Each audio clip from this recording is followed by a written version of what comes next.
Hey everyone, it's Nick O'Malley here with MassLive for stop number 4 on day number 2 of our Best of Mass Sushi series. We're hitting up the spots in Western Mass today.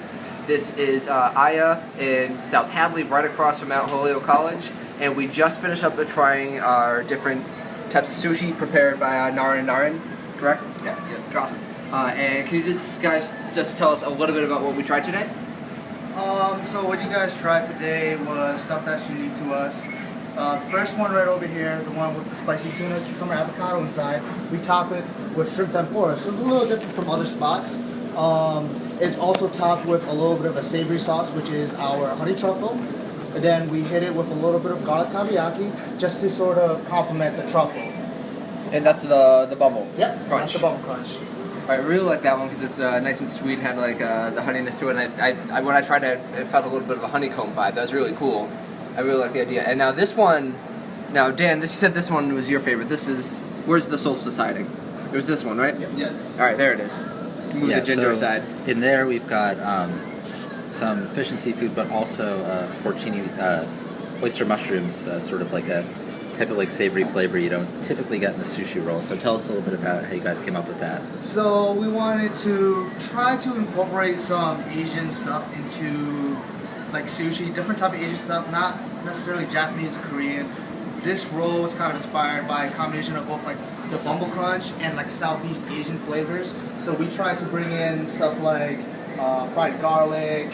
We tried to bring in the lemongrass, oyster mushrooms, try to like change it up a little bit because I know no places actually use oyster mushrooms. And the third one we tried, I thought this is one of the coolest ones we've had during the whole trip, was the Cannonball. And as you can see, it's got beef up top. That was braised beef, right? Yeah. Right? And the coolest aspect we found was the garlic ricotta. Yes. How'd you come up with this idea? It was honestly a random turn of events. One of our guys actually just saw ricotta cheese. We were in the process of making a cheese ramen dish, and we decided to play around with the extra ingredients that we had around, and we just decided to toss out braised garlic kabiyaki with some ricotta cheese, put it together with a shrimp tempura roll and beef. Just call it a surf and turf roll. Went off from there. And so that and the solstice roll, two of your specials, are those like popular dishes? You get people asking for that a lot? They are popular dishes that have been up there. We are actually planning on putting it on our actual printed menu because it's just been so popular. Cool.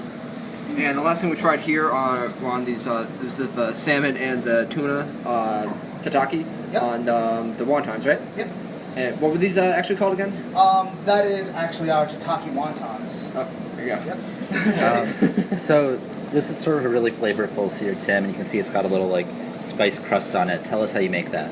Well, so what we do first The flour's not part of the... is very similar to making sesame seared tuna.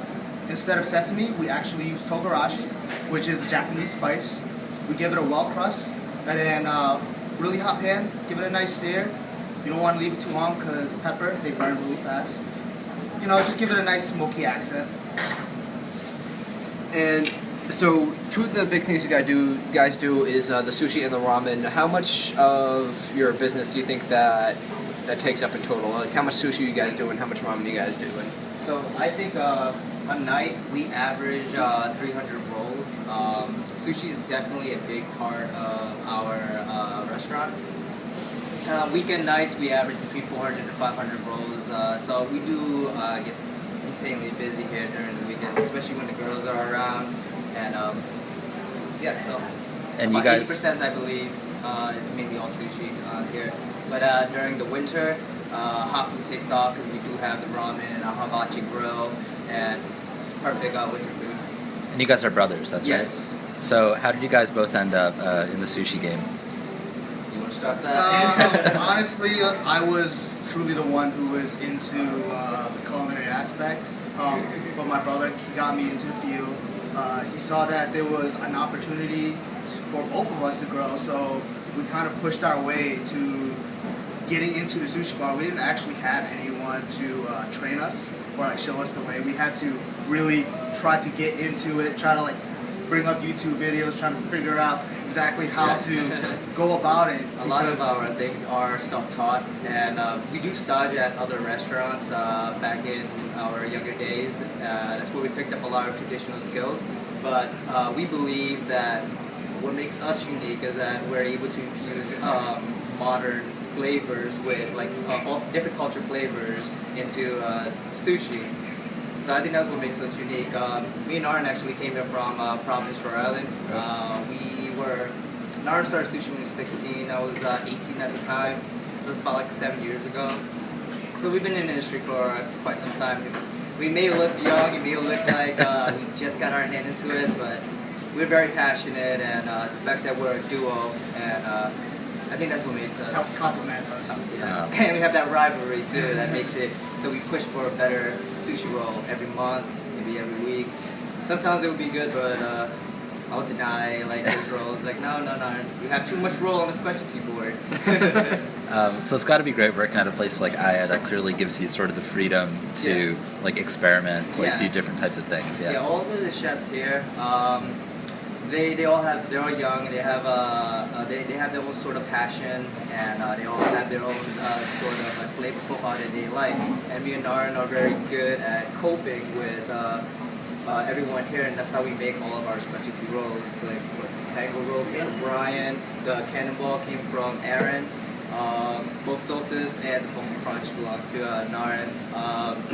Our tuna wontons actually was, we came up with it because one of the owner, Anita, she had a tuna wonton somewhere else and she thought it was a really good idea, and we did our own take of it. And then the poke is also originally That's what used to live in the spoon. We ate it. Yeah, tell us about that a little. Unfortunately, you can't see it because it was good and we ate it. So our background, we're Southeast Asian and we're half Thai. So we kind of wanted to try to bring those flavors, our home flavors, into sushi. And that was the perfect way for us to do it, honestly. I know a lot of people don't like fish sauce, but the way we do it, we kind of mask that smell, sort of. And we try to just bring out the essence of Thai food. Most places cover it with peanuts, and we actually don't believe in that. We want people to understand that the essence of East Southeast Asian food really comes from some type of fermentation, some type of vinegar. It's a little bit different from what everyone's been portraying it as. It's not truly peanut based. So do you guys do a pad thai here or no? Actually, our Cambodian Stir Fry is our version of the pad thai. The only reason why we didn't label it as pad thai because it doesn't have the roasted peanut. Right. It doesn't have a lot of Thai ingredients like Thai basil and such. It's more of Cambodian ingredients, but it is also simplified, and we made it gluten free, so it's friendly for everybody. So you guys have a lot of really creative ideas on your menu. What's the creative process like going from brainstorming in the kitchen to getting it on the menu, or on the special board at least? Honestly, over here, a lot of the cooks and chefs, we have a lot of creative freedom. We allow people to try to express themselves and kind of encourage it. So if anyone has some type of cool idea that they thought of, some type of thing they want to work with, we kind of encourage them to give it a shot, to try it out, because whether it goes wrong or not, we won't ever know, So no matter whatever combination it is, if it hasn't been tried before, it's always encouraged to be tried, because that way you get the knowledge of how it is after execution.